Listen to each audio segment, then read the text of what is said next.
కనులు చేసిన మాయ ఎపిసోడ్ 3. కనులు చేసిన మాయ ఎపిసోడ్ 1 మరియు 2 లింక్స్ అనేవి డిస్క్రిప్షన్లో ఇవ్వడం జరిగింది. ఆ ఎపిసోడ్స్ కూడా ప్రతి ఒక్కరూ కంప్లీట్గా చూడండి. ఇంకా వీడియోలోకి వెళ్దాం. అంకుష్ అమృతతో స్నేహం చేయాలని అనుకుంటాడు. కానీ తనకు మగవారంటేనే ఇష్టం లేదన్న విషయాన్ని తెలుసుకుని ఏం చెయ్యాలో తెలియని పరిస్థితుల్లో ఉండిపోతాడు. అంకుష్ పరిస్థితి ఇలా ఉండగా అంకుష్ వాళ్ళ నాన్న రఘునందన్ వర్మకి ఒక కొత్త చిక్కు వచ్చి పడుతుంది. రఘునందన్ వర్మ ప్రస్తుతం ఉన్న అతి ధనవంతులైన వ్యాపారవేత్తల్లో మొదటివాడు. అదే వరుసలో రెండోవాడైన రవీంద్రనాథ్ గుప్తా. ఈ రవీంద్రనాథ్ గుప్తాకి రఘునందన్ వర్మ అంటే చాలా ద్వేషంగా ఉండేవాడు. ఎందుకంటే రఘునందన్ వర్మ ప్రతి ప్రాజెక్టులోనూ టెండర్లను గెలుచుకుంటూ ఉండేవాడు. తనతో పోటీపడి ఎలాగైనా ప్రాజెక్టులు తన కంపెనీకి తెచ్చుకోవాలని రాత్రి పగలు కష్టపడుతూ ఉంటాడు. రవీంద్రనాథ్ గుప్తా పుట్టుకతోనే చాలా ధనవంతుడు. తన తండ్రికి లాగానే కంపెనీని నెంబర్ 1 పొజిషన్లో ఉంచాలి అని తప్పుదారిలో వెళుతూ ఉంటాడు. రవీంద్రనాథ్ గుప్తాకి తన కంపెనీని ఫస్ట్ ప్లేస్లో చూడాలన్నదే కోరికగా జీవితాన్ని జీవిస్తూ ఉంటాడు. కానీ అది రఘునందన్ వర్మ ఉన్నంత వరకు కుదరదేమో అన్న పరిస్థితికి వస్తాడు. ఎలాగైనా రఘునందన్ వర్మను దెబ్బతీసి తాను నెంబర్ 1 పొజిషన్కి వెళ్ళాలని ప్రయత్నిస్తాడు. దానికి ఏం చేయాలో తెలియని పరిస్థితుల్లో ఒక ఆలోచన రవీంద్రనాథ్ గుప్తాకి వస్తుంది. వెంటనే రవీంద్రనాథ్ గుప్తా ఒక్కసారిగా తాను కూర్చున్న కుర్చీలోంచి పైకి లేచి, ఇక నీ పని అయిపోయింది రఘునందన్ వర్మ, నా చేతిలో నీ ఓటమి ఖాయం అని అంటూ పక్కనే ఉన్న న్యూస్ పేపర్లోని రఘునందన్ వర్మ ఫోటోని చింపి తన జేబులో ఉన్న లైటర్తో కాల్చివేస్తాడు. ఇంకోవైపు అంకుష్ మాత్రం అమృతతో ఎలాగైనా స్నేహం చేయాలి అని ఆలోచనలు చేస్తూ ఉంటాడు. మరుసటి రోజు ఉదయాన్నే అంకుష్ విశ్వాకి కాల్ చేస్తాడు. కాల్ అటెండ్ చేసిన విశ్వ, ఏంటి అంకుష్ మార్నింగ్ కాల్ చేసావు అని అడుగుతాడు. అరే, ఈరోజు అమృత డైలీ ప్లాన్ ఏంటో నాకు తెలుసుకోవాలనుంది. నువ్వు ఎలాగైనా ఈరోజు తన ప్రోగ్రాం ఎక్కడో కనుక్కొని చెప్పు అని అంటాడు. నన్ను పొద్దున్నే నిద్రలేపింది ఇందుక, నాకు పనుంది అంటాడు విశ్వ. అవునా, సరే అయితే నేనే వెళ్ళి కనుక్కుంటాలే అంటాడు అంకుష్. మరలా ఒక క్షణం ఆలోచించి, నిన్న ప్రపోజ్ చేస్తేనే ఎవరినో కొట్టింది, అలాంటిది నేను డైలీ ప్లాన్ అడిగితే ఏమంటుందో, ఎందుకు వచ్చింది, విశ్వతోనే డీల్ చేపిద్దాం అని అనుకుంటాడు అంకుష్. అరే విశ్వ, నువ్వు నా బెస్ట్ ఫ్రెండ్వే కదా అని ఎదురు క్వశ్చన్ చేస్తాడు. దానికి విశ్వ, అర్థమైంది మహాప్రభు, తను ఈరోజు ప్రోగ్రాం ఏంటో ఎక్కడో కనుక్కోవాలి అంతే కదా అని అంటాడు. అవును అంతే అంటాడు అంకుష్. సరే కనుక్కుంటాను, అంతేగాని నీతో పాటు నన్ను రమ్మని అడగవద్దు, ఈరోజు నాకు చాలా పనులున్నాయిరా బాబు అంటాడు విశ్వ. సరే నువ్వు రావద్దులే, తన ప్రోగ్రాం ఏంటో కనుక్కో ఈరోజు అని అంటాడు. సరే ఒక 10 నిమిషాల్లో చేస్తానుండు అని విశ్వ కాల్ కట్ చేస్తాడు. విశ్వ నేరుగా ప్రియా ఈవెంట్స్కి కాల్ చేసి ఈరోజు ఈవెంట్ ఎక్కడ జరుగుతుందో కొంచెం వివరాలు కావాలి అని కాల్ సెంటర్ వాళ్ళని అడుగుతాడు. వాళ్ళు ఎందుకు అని క్వశ్చన్ చేస్తారు. దానికి విశ్వ, మీరు చేసే ఈవెంట్స్ను మేము దగ్గరుండి చూసి నచ్చితే ఈవెంట్స్ ఇస్తాము, లేదనుకుంటే మీకు నమస్తే చెప్తాం మేడం అని అంటాడు. దానికి కాల్ సెంటర్ వ్యక్తి, అవునా, అయితే ఈరోజు ఒక వ్యక్తి ఈవెంట్ మాత్రమే ఉంది సార్, అది కూడా ప్రగతి ఫంక్షన్ హాల్లో జరుగుతుంది అని అడ్రస్ చెప్తుంది. వెంటనే ఆ అడ్రస్ని విశ్వ అంకుష్కి పంపుతాడు. విశ్వ పంపిన అడ్రస్ని అంకుష్ చూస్తాడు. అమృత కోసం ఎప్పట్లాగానే ఇంటి బయట అమృత కోసం వేచి ఉంటాడు. అమృత ఫ్రెండ్ అయిన లక్ష్మి అమృతకి కాల్ చేస్తుంది. అమృత కాల్ అటెండ్ చేస్తుంది.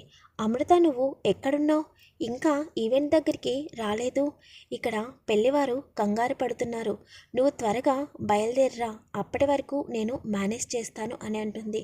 సరే లక్ష్మి, ఈలోపు కొంచెం చూసుకో, నేను వచ్చేస్తున్నాను అని అంటుంది. అరే లక్ష్మి, ఒక్క నిమిషం, ఇంతకీ కళ్యాణ మండపం అడ్రస్ ఎక్కడా అని అడుగుతుంది. ప్రగతి కళ్యాణ మండపంలో ఈరోజు మన ఈవెంట్ జరుగుతుంది, అడ్రస్ గుర్తులేదా అని అడుగుతుంది. సరే నేను రెడీ అయి వచ్చేస్తాను అని అమృత చెప్పి కాల్ కట్ చేస్తుంది. రెడీ అయ్యి ఫంక్షన్కి వెళ్ళడానికి ఇంటి బయటకు వస్తుంది. తీరా ఇంటి బయటకు వచ్చి చూసేసరికి తన బైక్ పంచర్ పడి ఉంటుంది. అది చూసిన అమృతకి చాలా కోపం వస్తుంది. అరే, నిన్నే కదా మెకానిక్కి డబ్బులిచ్చి బైక్ రిపేర్ చేపించాను, ఇది మరలా రిపేర్కు వచ్చింది. వీరికి ఎన్నిసార్లు చెప్పినా బుద్ధుండదు. ఒళ్ళు దగ్గర పెట్టుకుని పనిచేయడం మాత్రం రాదు, కానీ డబ్బులు మాత్రం పూర్తిగా తీసుకుంటారు అని కోపంగా విసుక్కుంటుంది. ఇది దూరం నుంచి గమనించిన అంకుష్ వెంటనే తన మొబైల్ తీసి అమృత పేరు మీద క్యాబ్ బుక్ చేస్తాడు. క్యాబ్ బుకింగ్ చేసేటప్పుడు అమృత నెంబర్ని ఇస్తాడు. మరోవైపు అమృత ఇలా అనుకుంటుంది, ఈ బైక్ను మళ్ళీ రిపేర్ షాప్ దాకా తీసుకెళ్లేలోపు నాకు ఈవెంట్కి టైం అయిపోతుంది. ఇప్పుడు ఏం చేయాలరా దేవుడా అని అనుకుంటుంది అమృత. ఒక 5 నిమిషాలు గడవగానే క్యాబ్ వచ్చి అమృత ఇంటి ముందు ఆగుతుంది. క్యాబ్ డ్రైవర్, మేడం, అమృత అంటే మీరేనా అని అడుగుతాడు. అవును, అమృత అంటే నేనే. క్యాబ్ బుక్ చేశారు కదా మేడం అని అంటాడు కార్ డ్రైవర్. అమృత ఒక్కసారిగా షాక్ అవుతుంది. అమృతకి అసలు ఏమీ అర్థం కాదు. 2 నిమిషాల తర్వాత, లేదు, నేనేమీ క్యాబ్ బుక్ చేయలేదు అని అంటుంది. వెంటనే ఆ క్యాబ్ డ్రైవర్ బుకింగ్లో వేసిన నెంబర్కి కాల్ చేస్తాడు. ఆ కాల్ అమృతకి వస్తుంది. మీ నెంబరే ఇచ్చారు కదా మేడం, మరి క్యాబ్ బుక్ చేయలేదంటారేంటి అని క్యాబ్ డ్రైవర్ అడుగుతాడు. అవునా, నా నెంబరే ఇచ్చారా అని ఆశ్చర్యపోతుంది అమృత. అవును మేడం, మీ నెంబరే ఇచ్చారు బుకింగ్ చేసినప్పుడు అని అంటాడు క్యాబ్ డ్రైవర్.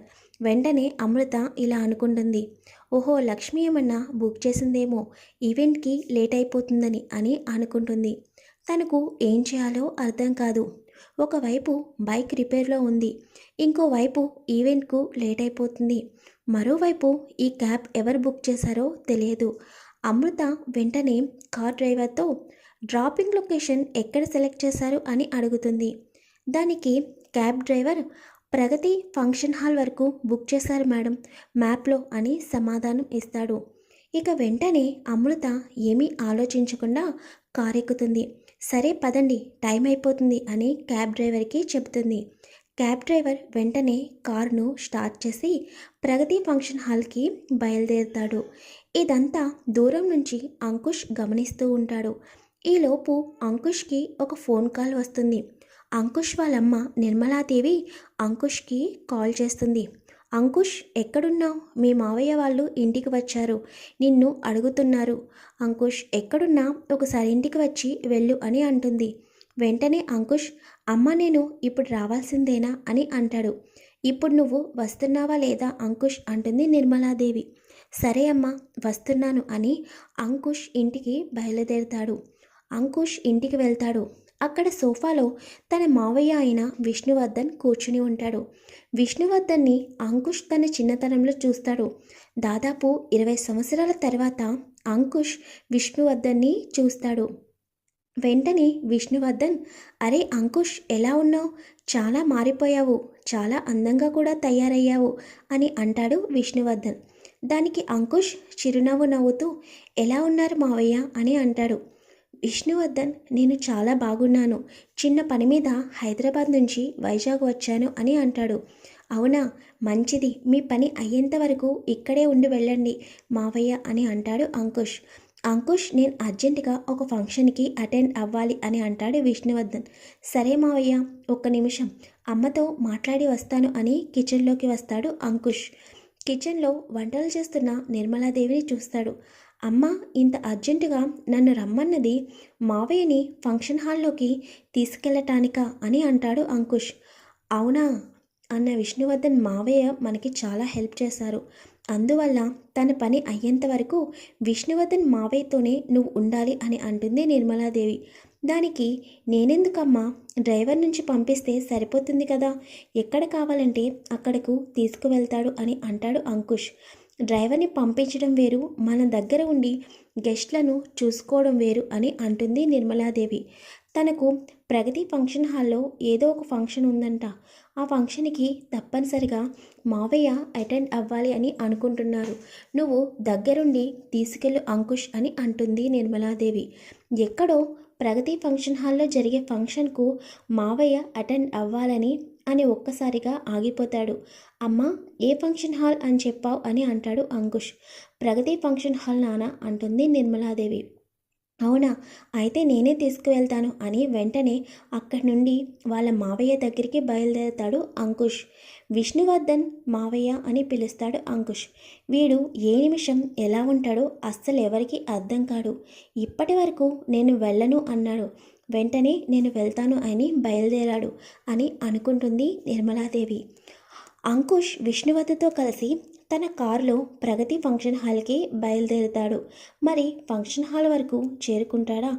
అమృతని కలుస్తాడా లేక కలవడా? రవీంద్రనాథ్ గుప్తా రఘునందన్ వర్మను ఏం చేయబోతున్నాడు?